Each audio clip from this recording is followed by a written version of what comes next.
wedding atau misi. Saya percaya diberkati itu menjadi berkat bagi sesama kita saudara. Dan saya rindukan pada saat ini kita menyembah Tuhan, kita masuk di dalam hadirat ini lebih dalam lagi, dan biarlah Roh Kudus yang akan ambil alih ibadah streaming saat ini dari awal pertengahan ke akhir hanya di dalam nama Tuhan Yesus Kristus, Allah yang hidup. Haleluya, haleluya, amin. Engkau ada bersamaku di setiap musim hidupku. Tak pernah kau biarkanku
ibadah ini.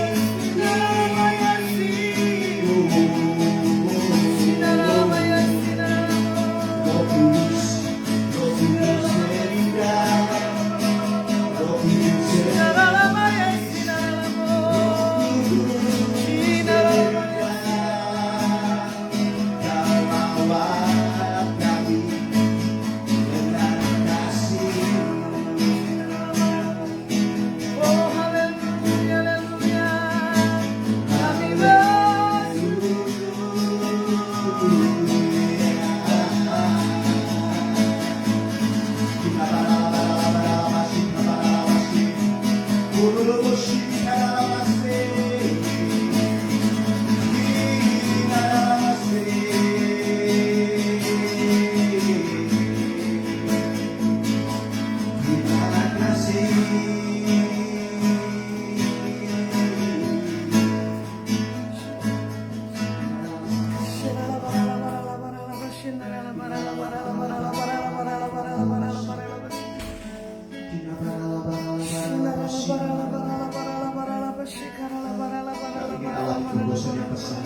Pandemi saat ini kami percaya karena ada semua anugerah Tuhan, kemurahan melimpah bagi anak-anakmu yang menyaksikan acara streaming ini pada organisasi ini. Kami percaya lawatan indah, lawatan luar biasa. Amin, amin. Kau mulia, Kau berkati hamba-hambamu bersama-sama dengan setiap kami di tempat ini. Yes. Untuk melakukan apa yang menjadi bagian kami. Amin. Dan kami percaya Tuhan akan melakukan bagian untuk setiap kami anak-anakku. Para pemirsa, para pemirsa yang akan senantiasa bersini dan mengalami lawatan Tuhan di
kuasa Roh Kudus, mengalirlah di tempat ini, mengalirlah oh Roh Kudus, pulihkan mengalirlah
Saya persilakan waktu dan tempat.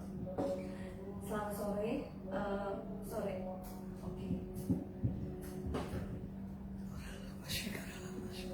Selamat sore untuk mungkin teman-teman yang melihat streaming ini ya. Sore ini saya mau bersaksi, kebetulan sekali saya baru pulang dari menunggu anak saya di rumah sakit selama 4 malam 5 hari. 4 malam 5 hari. Puji Tuhan, saya merasa semua atas pertolongan Tuhan ya, kasih karunia Tuhan, penyertaan Tuhan, dan saya percaya sekali pembedaan Tuhan itu ada atas kita kalau kita berharap kepadanya dan kita benar-benar minta dan dekat sama Tuhan ya, sama Tuhan. Anak saya sakit kemarin, beberapa waktu yang lalu dia panas dari hari Jumat sampai 39 40,1, dan terakhir hari Senin baru saya periksakan lab, dan Selasa saya masukkan ke rumah sakit. Memang pada saat saya masukkan ke rumah sakit ada rasa kekhawatiran awalnya, karena kan banyak isu-isu jangan dimasukin ke rumah sakit, nanti COVID gitu kan ya. Jadi saya kok jadi parno sendiri ya tentang COVID gitu kan. Jadi saya merasa kemarin itu iman saya kurang. Jadi saya mohon ampun juga sama Tuhan, sudah minta ampun dan diingatkan oleh anak saya yang nomor 2 yang kecil bahwa kenapa harus takut gitu, kalau memang harus dibawa rumah sakit ya bawa aja. Memang sih prosedurnya rumit, kita harus di PCR, saya harus yang nunggu harus di PCR, anaknya juga harus di PCR lagi yang kedua kali, karena yang pertama kali sudah di PCR negatif gitu ya. Begitu mau opname harus PCR lagi. Saya pun sebenarnya deg-degan pada saat saya sendiri di PCR. Saya selama ini tidak pernah di PCR swab, hanya rapid zaman dulu kan, hanya rapid. Jadi saya rada deg-degan, aduh Tuhan ini gimana. Sempat saya kalau dibilang ya saya ragu-ragu ya, padahal kita kan kata Tuhan nggak boleh ragu-ragu. Kalau kita ragu-ragu kita nggak dapat apa-apa gitu kan ya, kita harus yakin. Jadi ternyata pada saat saya di PCR, lalu anak saya juga di PCR, kita masuk rumah sakit. Ternyata di rumah sakit itu pun sekarang protokoler COVID-nya ketat. Jadi untuk yang menunggu wajib PCR, untuk yang besuk pun harus PCR. Kalau tidak PCR tidak diizinkan masuk, tidak diterima. Untuk rumah sakit yang saya kebetulan anak saya masuk kemarin. Nah, selama di rumah sakit itu pun saya bergejolak ya. Setiap hari saya minta sama Tuhan, apalagi setelah dokternya bilang harusnya yang namanya dimer itu normalnya 500, tapi anak saya itu bisa sampai 11.000 dimernya.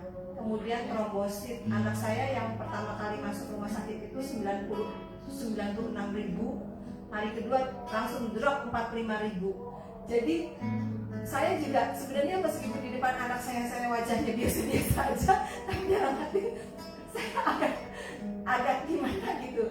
Saya ingin, aduh Tuhan, tolong Tuhan. Saya sejak saat itu saya langsung doa gitu. Udah gitu dokternya tambah lagi, dokternya ini kok di demand bisa sampai 11.000. Saya curiga COVID, tambah lagi saya semakin drop gitu kan ya. Hati saya semakin drop. Aduh Tuhan, ngomong di depan anak saya lagi pada saat dokternya visit gitu kan ya. Ini kok di demandnya tinggi ya sampai 11.000. Biasanya COVID nih gitu kan. Lalu ada penggumpalan darah juga di perut anak saya, ada pengentalan darah. Karena biasanya kalau COVID itu ada pengentalan darah, ini pengentalan darah di beberapa bagian gitu kan. Saya langsung, aduh Tuhan jangan COVID, Tuhan jangan COVID.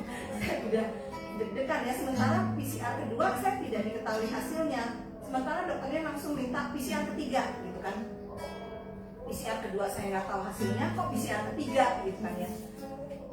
Terus sejak itu saya langsung, aduh Tuhan tolong saya. Kok kebetulan sekali kok teman-teman doa saya, doa streaming doa pagi itu tiba-tiba WA saya bahwa bilang ada satu senjata perang lah ya untuk kami yang tim doa itu. Kenapa kok saya merasa kayaknya harus Bu Lucia deh yang megang ini, saya harus kasih senjata ini buat Bu Lucia. saya kok merasa Bu Lucio lagi dalam peperangan ya, banyak doa aja gitu. Teman doa saya bilang seperti itu. Saya langsung, aduh Tuhan, saya langsung hati ini kayaknya kebalik. Tapi malam itu saya langsung doa, malam itu saya langsung klaim janji Tuhan. Kebetulan saya juga WA dengan teman saya yang baik hati di Semarang, mengingatkan saya baca doa peperangan, baca Efesus. Saya langsung ingat, oh iya Efesus 6 ya, perlengkapan senjata rohani. Kamu baca perlengkapan senjata rohani, pakai senjata rohani usia gitu kan. Terus saya baru ingat, kemarin saya nggak baca itu gitu. Jadi malam itu saya langsung baca Keluaran 14:14 yang Tuhan berperang untuk saya dan saya akan diam saja. Saya langsung baca Efesus 6, yang Mazmur 91 yang biasanya saya sudah baca tiap pagi, tapi itu saya ulang lagi semalam. Jadi semalaman itu saya baca firman Tuhan, saya pegang janji Tuhan. Saya minta Tuhan trombosit naik, Didimer turun. Tuhan tolong saya trombosit naik, Didimer turun. Tuhan tolong saya trombosit naik, terus aja saya minta gitu kan ya. Saya percaya Tuhan. Saya sampai tumpang tangan, anak saya masih tidur, saya tumpang tangan malam itu. Tuhan, saya percaya ada pembedaan, ada perlindungan-Mu, cover ilahi. Saya percaya Tuhan, Engkau yang menuntun dia dalam rahim saya. Saya percaya semua organ tubuh dia sehat, peredaran darah lancar, tidak ada pengentalan darah. Pokoknya saya declare semuanya. Saya percaya Tuhan, Engkau bentuk dia dengan sempurna, Engkau berikan dia kesehatan. Semalam itu saya minta sama Tuhan, benar-benar minta sama Tuhan. Puji Tuhan, besok paginya ambil darah lagi. Besok paginya itu susternya bilang, saya nanya PCR yang kedua kok belum ada hasilnya. Susternya bilang, oh kalau tidak ada info kan dokternya minta PCR ketiga, berarti PCR kedua lewat Bu, PCR kedua negatif gitu kan ya. Terus susternya juga ngabarin, dokternya pada saat visit, susternya nggak berani. Dokter pada saat visit, si dokter langsung bilang ini, Bu, trombosit anak ibu sudah naik 65.000. Amin. Kan? Dari 45.000 naik 65.000 kan. Saya langsung puji Tuhan, saya bilang puji Tuhan dok. Saya percaya kalau udah dinaikin pasti nanti dinaikin lagi gitu sama Tuhan. Saya terus doa, saya minta Tuhan terima kasih sudah memberikan trombosit yang naik 65.000. Saya percaya trombosit, kata dokter, trombosit anak saya kalau 100 bisa pulang gitu kan ya. Tinggal di dimernya Bu harus turun karena di dimer ini masih 11.000. PCR ketiga belum keluar gitu kan. Itu kan saya ada era kayak seperti ini ya. Terus saya tetap minta mata saya bilang, iya dok pasti turun dok di dimernya, saya bilang gitu. Saya bilang langsung pasti turun dok. Terus saya berdoa, terus saya bilang Tuhan, saya percaya kalau Tuhan udah naikin 65.000, Tuhan pasti akan membawa trombosit itu naik juga 100 lebih gitu kan. Saya percaya di dimer juga turun. Malam itu saya doa lagi, Tuhan tolong trombositnya dinaikin lagi Tuhan, di dimernya diturunin. Saya kan kemarin nanya dokternya, kalau normalnya berapa dok di dimer? 500 Bu. Tuhan tolong di dimer anak saya diturunin Tuhan menjadi 500 yang normal gitu. Saya doa terus, saya doa peperangan, saya semua pokoknya firman itu saya keluarin. Jadi saya bener-bener yang Tuhan pokoknya ambil bagian lah Tuhan, saya menyerahkan hidup saya ke dalam tangan-Mu Tuhan, Engkau ambil Tuhan, Engkau yang berperang gitu kan ya. Terus saya ucapin, paginya susternya itu bilang, Bu, di dimer anak ibu udah turun. Oh ya sus, puji Tuhan, saya bilang gitu kan. Berapa sus? 300. Aduh puji Tuhan, saya minta 500 sama Tuhan dikasih 300. Kan 300 itu normal sus, normal 0 sampai 500 kan. Oh ya udah. Akhirnya dokternya bilang, Bu kita cek lagi ya karena SGPT, SGOT masih tinggi. Trombosit sudah naik, di dimer udah turun, SGPT, SGOT masih tinggi. Saya takut ada infeksi yang lain levernya. Jadi dikasihlah anak saya suntik lever, suntik pengentalan darah di perutnya sudah di stop, gitu kan ya. Saya pun sebenarnya nggak tega melihat anak saya disuntik di perut, itu sakit banget, kesakitan. Saya sampai ikut nangis kalau melihat dia disuntik. Aduh, kasihan amat gitu kan ya. Terus akhirnya saya doa lagi, Tuhan SGPT, SGOT Tuhan sekarang. Tuhan, terima kasih Tuhan, terima kasih. Trombosit sudah dinaikkan, di dimer sudah turun 300. Tuhan SGPT, SGOT-nya belum turun, Tuhan turun. Tolong Tuhan SGPT, SGOT-nya Tuhan, SGPT. Pokoknya anak saya sembuh total sempurna, nggak ada sakit penyakit gitu kan. Kemudian saya pegang besok pasti pulang. Saya bilang pasti besok pulang dok, saya pasti besok pulang. Kemudian paginya itu saya streaming terus. Memang ya Tuhan itu, kalau mungkin saya juga kita kalau udah kepepet gitu kan ya, kita bener-bener yang udah nggak bisa ngapa-ngapain, kita udah berserah gitu.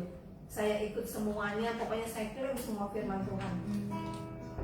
Puji Tuhan, begitu dokternya visit, SGPT, SGOT sudah turun Bu, sudah Hana sudah tidak semuanya sudah normal gitu kan.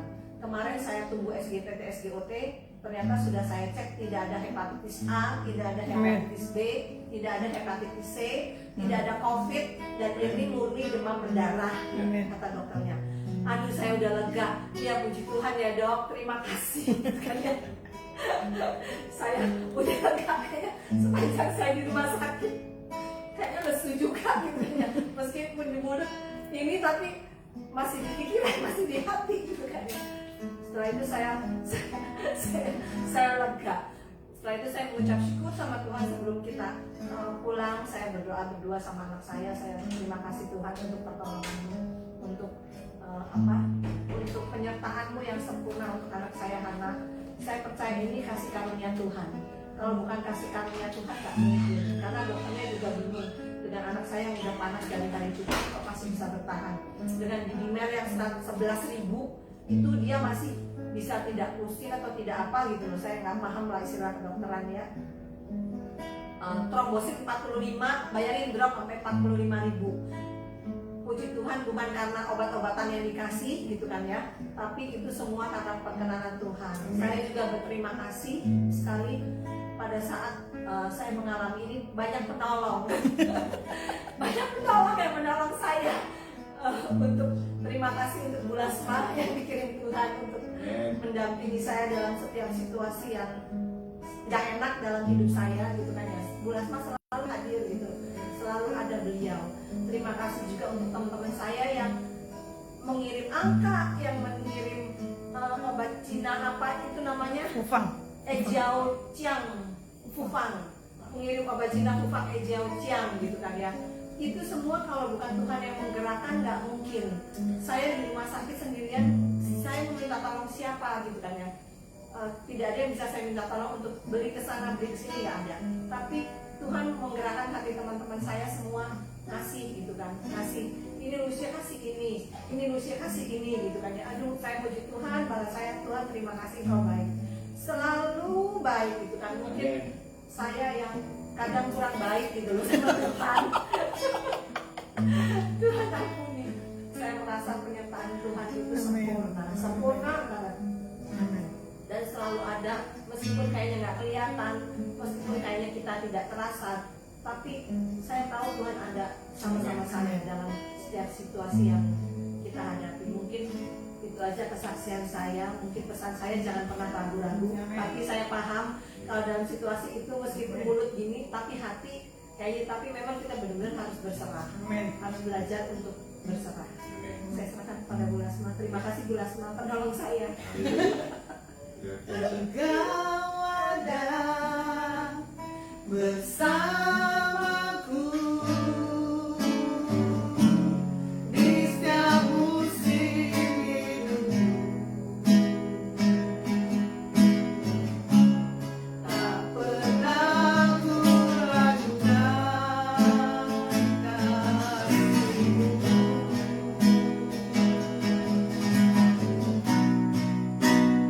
Bersamamu Bapa.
pemirsa, ada rekan-rekan yang ada di sini, terima kasih. Ini saya bawa renungan tentang pertolongan Tuhan ya, dalam setiap kehidupan anak-anak Tuhan. Nah, kalau mau dibilang pertolongan Tuhan tepat atau lambat? Tepat pada waktunya. Tepat pada waktunya. Tepat Tepat. pada waktunya. Walaupun getah-gentir. Walaupun ketar-ketir. Makanya kan setiap kita punya kehidupan ya bersama dengan Tuhan itu kalau dibilang sedap-sedap manis, sedap-sedap enak ya. Menolong kita pada saat menjelang fajar. Amin. Itu. Jadi firman buat setiap kita, pertolongan Tuhan begitu ajaib. Jangan hanya kita bisa menyanyi, ya kan? Iya. Bersamamu Tuhan, ku lewati semua. Buktinya gimana? Ini semua bisa lewat. Walaupun dalam keadaan krisis, ya. Tapi Tuhan punya cara yang ajaib. Nah, bagaimana di sini dikatakan apa? Waktu berjalan begitu cepatnya di dalam hal kehidupan kita. Tuhan tidak mau lihat kondisi. Dan di sini juga Tuhan katakan, pertolonganku tepat pada waktunya. Amin. Seperti pom bensin, pasti pas. Betul nggak? Makanya pom bensin aja punya logo apa? Pasti pas. Jadi kalau pom bensin tidak ada logonya pasti pas, bisa berkurang atau bisa bertambah? Biasanya bisa berkurang. Ya, biasa bisa berkurang. Tapi karena dibilang pasti pas karena udah punya literannya. Begitu pula Tuhan tahu kapasitas kemampuan semua anak-anak Tuhan. Ya, di titik limit, di titik punya pengharapan, di titik putus pengharapan itu pilihan. Di dalam hal kita memahami siapa Tuhan dalam setiap kehidupan kita. Nah, kalau kita mau lihat ya, firman Tuhan sore hari ini yang kita ambil dari Yohanes 2 ayat 1 dan 2 dan 11. Di sini menceritakan bagaimana Tuhan Yesus membuat satu mukjizat tentang perkawinan di Kana. Ya, bagaimana di sini juga dikatakan di sini air menjadi anggur. Gak gampang ya, air menjadi anggur. Kita bisa nggak sih? Bisa. Ini tadi saya lihat yang nonton Instagram saya nih ada Grace ya. Air menjadi anggur. Ya, air menjadi anggur. Tuhan bisa membuat air menjadi anggur. Bisa. Kita juga bisa melakukan mukjizat. Percaya nggak? Air dituangin anggur. Enggak. Karena ada satu hal kesaksian bagaimana Tuhan buat pengalaman saya dengan Grace, dengan tadi saya lihat di sini ada Ayu yang menyaksikan ya streaming saya bagaimana tuh air putih bisa berubah, ya, yang jadi bau, sih. ya kan? Jadi di situ Tuhan bikin satu hal mujizat, bukan hanya air menjadi anggur, tapi air putih bisa menjadi wangi, bukan bau busuk. Saya cuma berkatakan begini, Tuhan, Engkau dahsyat. Engkau tidak mempermalukan saksimu yang dibawa untuk membuat satu miracle di zamanmu dan di zaman sekarang yang saya miliki tetap sama. Ya, jadi kekristenan kita ini berjalan dengan waktunya Tuhan. Kekristenan kita ini berjalan bagaimana kita melihat tuntunan Tuhan dalam setiap kehidupan kita anak-anak Tuhan. Ya, kalau mau dilihat di Yohanes 2 ayat 1 dan ketiga. Firman Tuhan katakan pada hari ketiga ada perkawinan di Kana di Galilea dan Ibu Yesus ada di situ. Yesus dan murid-muridnya diundang juga ke perkawinan itu. Ketika mereka kekurangan anggur, Ibu Yesus berkata kepadanya, mereka kehabisan anggur. Nah, dalam keadaan kehabisan anggur, di situ orang merasa panik, betul nggak? Betul. Kamu panik nggak panik? Panik. Dulu saya udah panik tuh. Iya. Di sekolah kan di rumah sakit 4-5 hari. Bayangkan loh ya. 5 hari. Saya sampai, maaf, saya paling males di swab atau di antigen, apalagi di apa namanya? Iya, PCR. PCR kan? Iya, PCR. Nah, saya dengar berita dari anaknya Bu Lucia, dia bilang, Inang Muda, besok kita antigen, kata Yesus. Kenapa kita harus antigen? Kalau Inang Muda mau antigen, kami juga berdua mau. Siapa yang suruh? Mama. Loh, mamamu dengan kakak terdeteksi tak kena COVID gitu ya. Kalau dideteksi ya benar, kita satu keluarga, satu rumah ini harus melakukan tes. Ternyata apa? Tuhan bisa lewati. Di masa-masa krisis, di masa-masa keadaan kondisi. Karena mamanya berpatokan gini loh, kedua kali di swab ya. Iya. Karena apa? Saya dengan putrinya yang kedua, 3 kali. nah disuruh ketiga kali, mamanya ketakutan. Karena 3 kali. Karena apa? Saya dengan putrinya kedua sering keluar masuk rumah sakit. Apalagi di rumah sakit dibilang katanya gini, Bu awas ini zona merah. Kita lewatin zona merah, tapi kita bilang ini udahlah gak ada zona merah, zona hitam. Yang ada tanda darah Yesus. Salah masuk. Ya. Pasti bilang jangan Bu, jangan. Itu salah masuk.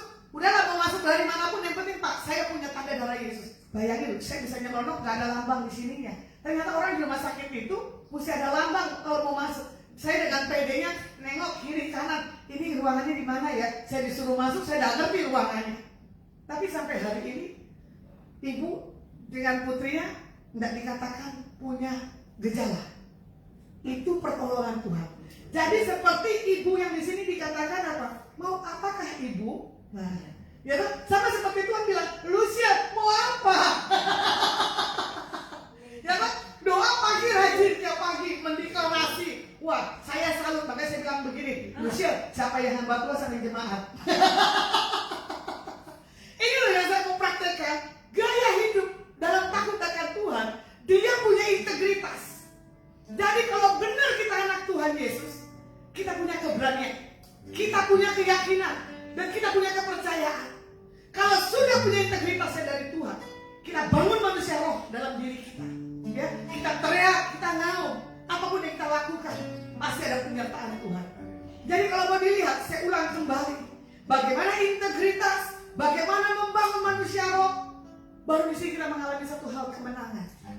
Ya, baru dikatakan apa? Ku tidak takut. Tuh, gampang tuh nyanyinya.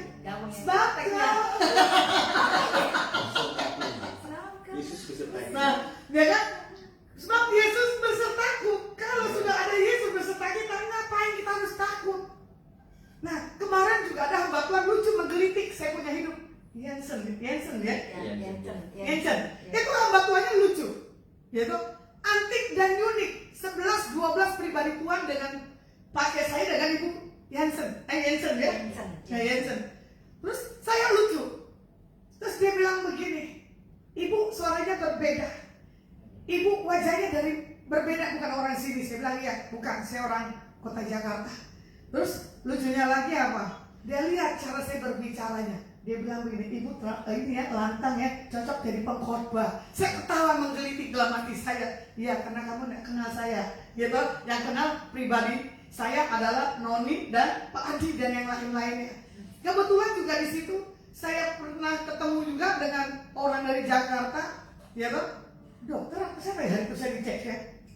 Saya lupa. Oh, sampai ada bapak ini bilang begini, Bu, ibu tuh cocok sebagai seorang pengkhotbah. Saya tertawa menggelitik lagi. Tuhan, kemanapun Tuhan kirim, Tuhan utus. Cara bicara gaya saya adalah menunjukkan kalau saya ini punya integritas yang berbeda. Karena apa? Kelantangan dan keberanian dalam hal segala apapun. Itu yang saya lihat. Nah, seperti yang dikatakan, dalam keadaan yang terdesak pada saat itu, ya kan? Bagaimana di situ kehabisan anggur, ya kan? Jangan sampai tamu-tamu merasa tidak bisa menikmati dan itu merasakan ada sesuatu hal yang membuat nanti malu di lokasi pesta perkawinan, ya kan? Nah di sini juga dikatakan di dalam mengalami banyak kehabisan sehingga kita membuat satu hal tindakan yang bodoh, ya. Kadang apa? Keputusasaan. Bagaimana ini air dalam hal kekurangan dalam pesta yang begini? Bagaimana ini buat makanan untuk dalam hal pesta seperti ini? Nah Tuhan ajarkan bagi setiap kita untuk kita percaya, ya kan? Untuk kita melihat mujizat Tuhan tetap masih ada. Nah di sini juga dikatakan kita harus berharap bersandar kepada Tuhan, bukan kepada yang lainnya. Nah 3 prinsip yang kita lihat, ya, bagaimana Tuhan punya pertolongan dalam kehidupan kita. Yang pertama, pertolongan Tuhan tepat pada waktunya. Di ayat ketiga dan ketujuh. Ketika mereka kekurangan anggur, Ibu Yesus berkata kepadanya, mereka kehabisan anggur. Kata Yesus kepadanya, mau apakah engkau daripadaku Ibu? Saatku belum tiba. Benar-benar bulusnya juga ada gregetan di rumah sakit. Ini trombosit gak naik-naik. Tapi Tuhan kalau bisa berkata begini, turun malah. Turun kan? Ini kan takut kan? Iya, Makanya Tuhan bisa berkata gini, Lucia, mau apakah engkau daripadaku? Ya toh? Tuhan bilang waktuku belum tiba, Lucia. Bayangkan, harusnya di rumah sakit di Indonesia enak dong, bisa rehab, bisa tidur. Ternyata enggak. Saya lihat kok mukanya makin jerawat di rumah sakit. Jadi kadang saya bilang gini, Tuhan, itu kan lagi disekolahin ya, di dalam hal masuk masa perhatian. Kalau enggak, ini manusia orang yang aktif dari pagi sampai malam. Bener kok? Disuruh diam aja dia mujizat. Bener gak? Tapi di situ kita lihat bagaimana Tuhan buat seseorang itu berdiam, walaupun caranya nggak sopan ya, caranya nggak enak di tempat yang seperti itu. Nah di sini juga dikatakan kan, bagaimana kalau dilihat lagi, mana nih ya? Ada di situ 6 tempayan yang disediakan untuk pembasuhan menurut adat orang Yahudi, masing-masing isinya 2-3 buyung. Yesus berkata kepada pelayan-pelayan itu, isilah tempayan-tempayan itu dengan penuh air, dan mereka pun mengisinya sampai penuh. Jadi kalau bos dia lihat lagi, di zaman Tuhan Yesus dengan di zaman yang sekarang, hari itu saya pernah ke kota berapa tahun yang lalu ya, 7 tahun yang lalu ya kalau nggak salah. Ya Sumba. NTT Pak ya. Bagaimana ini hamba Tuhan Pak Meltari, Tuhan pakai di Kupang untuk melakukan mujizat. Tapi saya lihat hari itu kondisi keadaannya, itu tempat yang dimana air menjadi anggur, itu jadi tempat yang mencekam. Saya bilang Tuhan, ini kadang ya dalam satu tempat Tuhan bawa satu mujizat, itu hamba Tuhannya tidak bisa bertahan lama. Sayang sekali, dia langsung berangkat ke Belanda. Bukunya bagus saya baca, tapi di situ saya lihat orang memakai lokasi itu untuk hal-hal klinik. Cuma saya bilang begini, ini napak tilas Tuhan. Bagaimana saya akan belajar? Mujizatmu tetap masih ada. Nah, Tuhan minta buat setiap kita di dalam menghadapi satu hal cobaan, tantangan. Tuhan sih tidak kasih cobaan sih. Kita yang kadang mencobai Tuhan. Benar nggak? Betul. Tahu ya kesopannya ya? Sadar? Sadar. Makanya Tuhan tidak pernah mencobai kita. Kadang kita yang mencobai Tuhan dalam kondisi apapun juga. Bagaimana Yesus dicobai di padang gurun? Benar nggak? 3 kali. Tapi Yesus tidak menunjukkan atribut siapa pribadinya 100% manusia, siapa 100% Tuhan. Dia di bumi gaya seperti manusia. Dia di surga, dia punya segala sesuatunya. Jadi Tuhan buat ajaran bagi setiap kita manusia di dalam kita menghadapi tantangan. Lihat, Tuhan punya cara yang dahsyat dan tepat pada waktunya. Nah, saya lumayan lama di sini ya. Berapa hari ya? Dari tanggal 25 ya. Dari Jumat. Seminggu. Saya sudah seminggu di sini. Jadi kurang lebih nanti Minggu atau Senin saya balik ke kota Semarang ya. Baru saya lanjut ke Jakarta. Iya, 25 lah. 8 hari. 25 kalau nggak salah. 8 hari kan. 8 hari. Gitu. Hari yang spesial. Kebetulan saya nggak tahu tadi ibu kos saya bertanya, ibu sudah di Semarang belum? Saya bilang belum. Waduh, ada apa ibuku tanya, gitu kan? Tapi saya tahu kehadiran kita membuat satu hal keajaiban. Jadi kalau Tuhan kirim, Tuhan utus, membawa satu hal dampak kekuatan buat orang-orang yang kita jumpai, itu satu hal anugerah. Dan saya menggelitik sekali selalu kalau Bu Lucia bilang begini loh, kehadiranmu selalu tepat pada waktunya, pasti pas. Benar nggak? Dari poin saya datang pertama di kota Surabaya bermasalah. Datang ke kota yang kedua bermasalah. Kota yang ketiga masalah. Kota yang keempat jangan ya, sudah mengalami pelipat gandaan, berlimpah-limpah-limpah terjadi dalam nama Yesus. Karena tepat pada waktunya, di mana seseorang dikirim diutus, pasti punya hal perubahan. Ya, pasti ada sesuatu hal yang berdampak. Yang kedua, bagaimana pertolongan Tuhan tidak dibatasi oleh keadaan. Amin. Ini yang saya suka. Di ayat 9 dan 10. Setelah pemimpin pesta mengecap air yang telah menjadi anggur, dan ia tidak tahu dari mana datangnya, tetapi pelayan-pelayan yang mencedok air itu mengetahuinya. Ia memanggil mempelai laki-laki dan berkata kepadanya, setiap orang menghidangkan anggur yang baik dahulu, dan sesudah orang puas minum, barulah yang kurang baik. Akan tetapi engkau menyimpan anggur yang baik sampai sekarang. Biasanya kita memberi orang yang terbaik atau yang terburuk. Masa Terbaik lah. Hmm? Terbaik lah. Pasti yang terbaik. Iya. Tapi ada orang yang kasih yang terburuk. Itu belum kenal Tuhan pokoknya. Enggak juga. Saya mau belajar. Yang terbaik lah. Saya mau belajar, ya. Bagaimana orang kasih yang terbaik itu tergantung sikap hatinya. Dia punya pemahaman, dia punya pengenalan akan Tuhan. Kadang saya dapat bukan yang terbaik, tapi saya harus terima. Ya, kadang saya membandingkan Tuhan, kenapa dia beri buat tangga Tuhan yang itu eksklusif, sementara saya enggak. Tapi Tuhan jagain hati saya supaya apa? Saya punya hati tidak bergeser. Saya belajar kalau memberi orang sesuatu hal yang terbaik. Contoh, benar gak? Ini dia ngeledek kemarin, terima berkat anugerah. Saya cuma kemarin iseng, ya. Saya punya jam tangan 2, baterainya habis. Tidak terpikirkan saya untuk saya punya jam tangan yang terbaru lagi. Orang sudah di blessing kok hari itu jam ini katanya Adonai nanti punya gedung sendiri, saya aminkan. Ya, dengan orang yang sama, Rabi dari Sidoarjo. Baru masuk, dia bilang begini, Bu Lasma, pilih jam yang mau yang mana. Jam banyak begitu, bagaimana saya harus pilih? Saya bukan orang pencinta jam. Kalau saya punya jam 1 cukup, sampai itu rusak baru saya beli. Tiba-tiba kebetulan di situ ada rekan dari Pasuruan. Dia bilang gini, Bu, kamu kan nggak punya warna biru. Ya benar juga ya. Jadi jam tangan bisa ada warnanya. Ini baju nggak matching karena saya nggak punya baju warna birunya. Ada di kota Semarang. Jadi saya mendapatkan jam yang terbaru yang dari Tuhan. Ya, di AIP. Karena kita lihat ini P adalah tentang hal kelimpahan. Jadi di masa pandemi, jangan katakan kita tidak mengalami satu hal terobosan, itu berarti salah. Kita mengalami pengenalan akan Tuhan. Nah, di sini juga dikatakan pertolongan Tuhan tidak dibatasi oleh keadaan. Makanya orang kadang lihat saya begini loh, wah hidupnya makan-makan mulu ya. Benar? Iya. HP? Hah? Makmur. Makmur loh. Yang penuh kemurahan Tuhan beliau. Sampai Guru Gembala bilang begini, Bu Lasma, kamu tuh sionya apa sih? Terus saya bilang gini, sio apa nih? Kalau orang bilang katanya sio saya babi. Wah babi paling enak Bu, nggak kerja capek-capek. Saya sio kuda, harus apa? Kerja keras. Bu, ada juga orang sionya babi, tapi dia nggak menikmati kemurahan Tuhan. Itu tergantung sikapnya, saya bilang. Tergantung dia punya pertobatannya, tergantung dia punya satu hal pribadi dalam dirinya.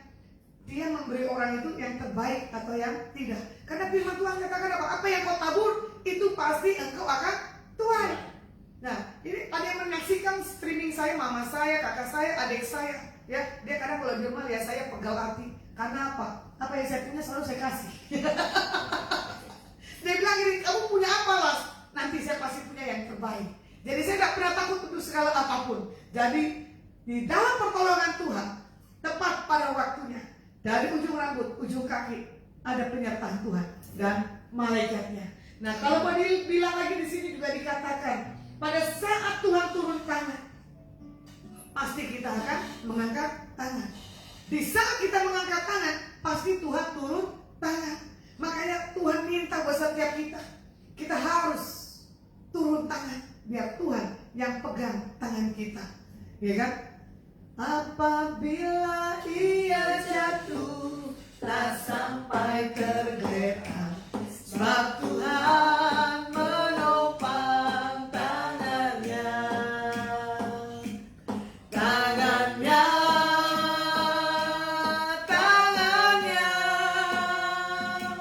sebab Tuhan menopang tangannya. Apabila Lasma jatuh, tak sampai tergeletak, sebab Tuhan menopang tangannya. Diganti yuk. Apabila Lasma jatuh, ya. Jadi apabila Lasma Lucy Ati jatuh, tidak sampai tergeletak. Amen. Karena apa? Pertolonganmu begitu ajaib, kau telah memikat hatiku. Jadi pertolongan Tuhan, kalau sikap kita benar, Tuhan tuh enggak tahan-tahan segala sesuatu yang pasti diberi. Makanya pikat hati Tuhan. Dia Tuhan tersenyum buat kita dan Tuhan punya pertolongan. Jadi yang ketiga, pertolongan Tuhan adalah membawa satu hal kemuliaan. Di ayat yang ke-11. Hal itu dibuat Yesus di Kana di Galilea sebagai yang pertama dari tanda-tandanya, dan dengan itu ia menyatakan kemuliaannya dan murid-muridnya percaya kepadanya. Makanya di hari-hari begini orang lebih percaya akan mujizat daripada kita menyaksikan Yesus itu baik. Ya. Contoh, orang pasti mengenal siapa Yesus, benar nggak? Tapi tidak punya pengalaman secara pribadi. Kita punya pengalaman pribadi aja masih Apa? masih takut. Kadang-kadang masih deg-degan. Sama Ya, kan? sama kan? Sama kan? Jadi sama-sama kita punya Tuhan, cuma Tuhan tahu kapasitasnya. Apalagi waktu saya didoain dengan hamba Tuhan ini, saya sampai rekam, saya tertawa. Dia bilang begini, kamu seorang Deborah yang tidak takut dalam segala apapun. Itu dia cara menyampaikan pesan Tuhannya tuh lucu, polos dan murni. Belum di packaging dengan bahasa-bahasa yang keren, gitu kan? Terus dia bilang apa? Engkau di mana-mana diutus sendiri ke pelosok, engkau bisa. Saya bilang iya. Karena apa? Ada Tuhan. Amin. Jadi kalau selama Tuhan Yesus ada dalam diri saya, kemanapun Tuhan suruh, Tuhan utus. Saya bilang yes, saya ready. Saya, amin. Ini aku utuslah. Ini aku Tuhan, utuslah aku. Kata Bu Lasma kan gitu. Ini aku Tuhan, utuslah aku. Nah, ya saya berkatakan begini, ini aku Tuhan, utuslah manusia. Gak apa-apa lah ya. Ya kan? Kita kan Berarti kan Tuhan ini tugas kami, beri keberanian bagi kami. Taruhlah roh yang rela melayani dan menyenangkan hati Tuhan, itu yang kuingini. Jadi kalau orang sudah mengenal siapa Tuhannya, dia diutus sendiri pun dia berani. Karena apa? Ini tugas saya Tuhan, yang Tuhan kasih dan Tuhan percayakan, pasti Tuhan bisa lakukan. Ya, makanya kalau dibilang kehadiran saya membuat heboh, benar? Kehadiran saya dinantikan orang, buat sukacita. membuat sukacita, bukan galak. Enggak. Buat Gas. saya sukacita. Hah? Tegas. Coba Pak Adi, Tegas. kesaksian. Kamu 2 kali kenal saya? Ya, selama sekitar 14 2 kali ya. Memang berbeda dari apa yang saya pikir dan kira ya. Memang orangnya punya satu wibawa yang dari Tuhan gitu ya. Amin. Ada sesuatu yang Tuhan mau berikan lebih dari orang-orang dunia, dan Tuhan bisa pakai hambanya dengan sangat luar biasa. Itu aja. Tapi Nggak takut ya? ya, Makanya kalau orang yang punya satu hal, integritas Tuhan, dia tidak akan mempermalukan nama Tuhan dalam pribadinya. Ya, saya sungguh bersyukur segala sesuatu yang Tuhan percayakan dalam setiap kehidupan saya, dalam pelayanan saya, ada setiap tanda dan mujizat penyertaan Tuhan dalam setiap kehidupan saya hari lepas hari. Jadi di sini kita harus lihat segala sesuatu harus dikembalikan untuk kemuliaan nama Tuhan, bukan buat kepentingan kita sendiri. Nah, terkadang kalau kita belajar bagaimana kita menjadi umat yang dewasa secara rohani, nanti baca sendiri di rumah 2 Tawarik 25 ayat 5 dan ke-9.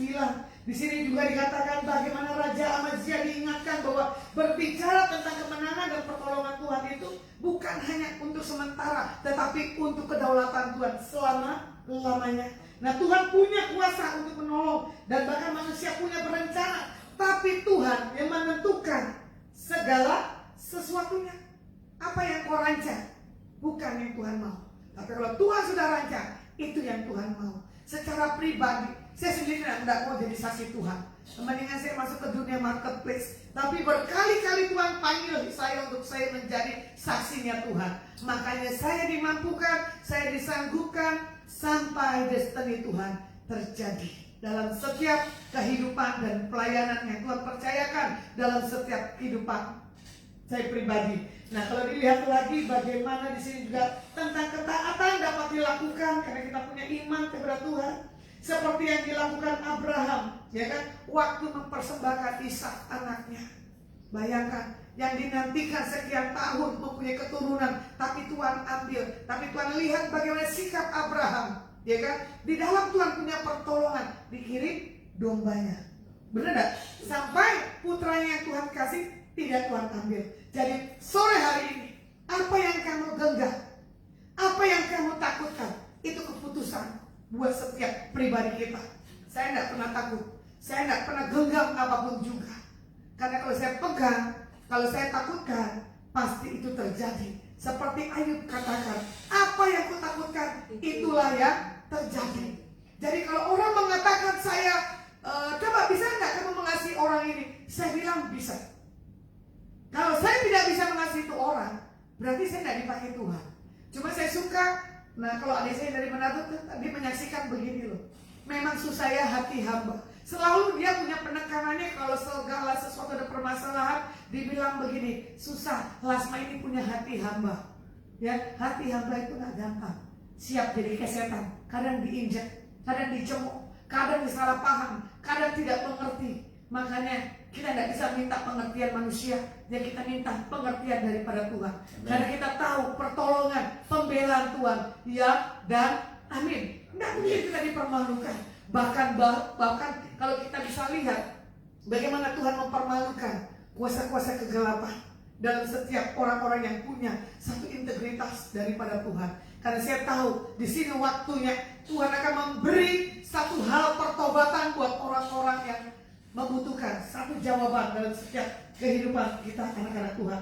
Jadi kalau dilihat lagi di sini saya akan rangkum bagaimana pertolongan Tuhan begitu ajaib di Yohanes 2 ayat 1 dan 11, nanti diulang lagi. Jadi 3 hal yang dapat kita pelajari sore hari ini. Bagaimana pertolongan Tuhan tetap pada waktunya dan tidak pernah terlalu cepat dan tidak pernah terlalu lambat. Pertolongan Tuhan tidak dapat dibatasi seperti anggur yang disediakan, ya kan?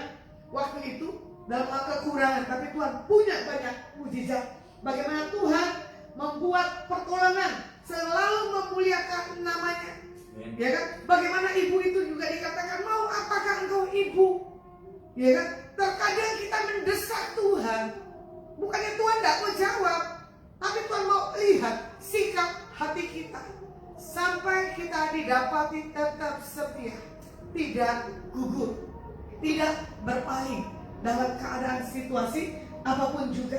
Nah, dari di sini mujizat adalah supranatural yang tidak bisa dilakukan oleh manusia kecuali oleh Tuhan. Ya, kita bisa dipakai. Itu semua anugerah dan pilihan Tuhan. Dan saya belajar bagaimana hari lepas hari perjalanan setiap kita pribadi lepas pribadi pasti punya satu hal pergumulan, punya satu hal jawaban yang menggelitik hidup kita, yang membuat kita itu sampai tertawa. Bayangkan, saya pikir tadi saya jalan ke pasar Atom cuma mau makan lontong mie ya. Ternyata lontong mie-nya enak sama ceminya, cuma rada-rada amis gitu kan. Setelah itu lontong mie amis. Mie-nya, mie Malangnya gitu kan. Nah setelah itu jalan-jalan itu ya pasar Atom ternyata besar sekali. Cuma saya bilang begini Melda, saya tidak pernah mau ke pasar-pasar ini, mendingan saya masuk ke mall. Apa yang saya membutuhkan itu udah selesai sampai di situ, ya kan? Tiba-tiba ibu gembala narik kita ke satu tempat toko gitu kan. Saya nggak kenal ini ibu, ternyata jemaat ibu gembala, ternyata dia kenal saya. Bayangin loh pertolongan Tuhan. Saya nggak pernah rancang, nggak pernah duga. Tiba-tiba ibu pilih mau yang mana.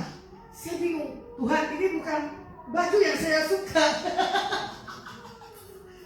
Baju toko jual baju. Ya, bajunya Hongkong khusus buat ibu Lucy cocok karena dia orang Manado. Terus saya bilang begini sama teman saya yang dari Pasuruan, hei say, kamu aja yang lihat aku duduk di sini, kamu kan pasti tahu selera saya. Saya bilang begitu kan. Cuma saya bilang ada kembang-kembangnya, ada model begini, ada begini. Murah sekali buat kota, jangan, tidak suka yang begini. Tiba-tiba saya bilang, Bu, ini kalau celana gimana? Oke lah, kalau celana boleh masuk lah. Ini saya pakai celana baru. Ya, jadi biar toko Epi diberkati dan Imelda Pasuruan kamu juga diberkati. Itu tadi saya pakai celana arminya enak sekali. Ya, tiba-tiba saya nanya Tuhan, dari kemarin janjimu tidak pernah terlambat. Saya nggak pernah mau sesuatu hal dalam hidup saya, ya kan? Yang nggak penting ngapain saya harus beli, tapi Tuhan bisa kirim siapapun untuk memberkati hambanya. Jadi bukan hanya saya menerima berkat, kita semua pun juga sama. Dan para pemirsa dimanapun yang menyaksikan streaming, yuk kita lihat pertolongan Tuhan. Iya, tepat pada waktunya. Jadi setiap pengharapan kita, setiap apa yang kita minta di dalam nama Tuhan Yesus, pasti ada terjadi satu hal terobosan. Begitu pula buat adik saya ya. Walaupun kita masuk masa penantian di tanggal 15 ini, tapi kalau sudah itu berkat Tuhan buat kamu, buat adik saya di Manado, saya percaya itu menjadi bagianmu. Kalau enggak, nanti Tuhan punya cara yang lain. Pertolongan Tuhan buat segala yang kamu butuhkan pasti terjadi. Oke, firman saya selesaikan. Mari kita satukan dalam hati. Saya nggak tahu siapa yang menyaksikan streaming saya, karena tidak ada yang tulis. Biasanya ada yang tulis dan nontonin streaming saya bisa doakan satu-satu. Tapi nanti kalau Tuhan izinkan, satu depan saja ya. Karena ini saya ada mau doa lagi ke rekan yang lagi butuh satu hal kekuatan. Oke, kita angkat pujian. Engkau ada. Engkau ada bersamaku di setiap musim hidupku. Tak pernah kekurangan sendiri kekuatan.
kasih Tuhan, terima kasih. Mari kita angkat kedua tangan kita di hadapan Tuhan. Ulama dan bawalah berkat yang datang dari Bapa, Putra dan Roh Kudus di dalam persekutuan yang manis malam hari ini. Amin. Menyertai apapun yang Bapak Ibu perbuat. Amin. Mulai hari ini sampai selama-lamanya. Amin. Yang percaya sudah terima berkat Tuhan, sama-sama kita katakan amin. Kiranya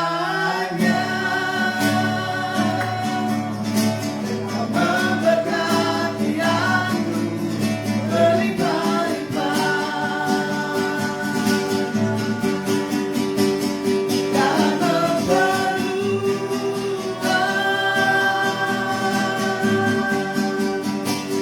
daerahku dan kiranya akan ku menyertai aku dan melindungi aku daripada malapetaka sehingga kesakitan tidak menimpa aku sehingga kesakitan tidak menimpa aku.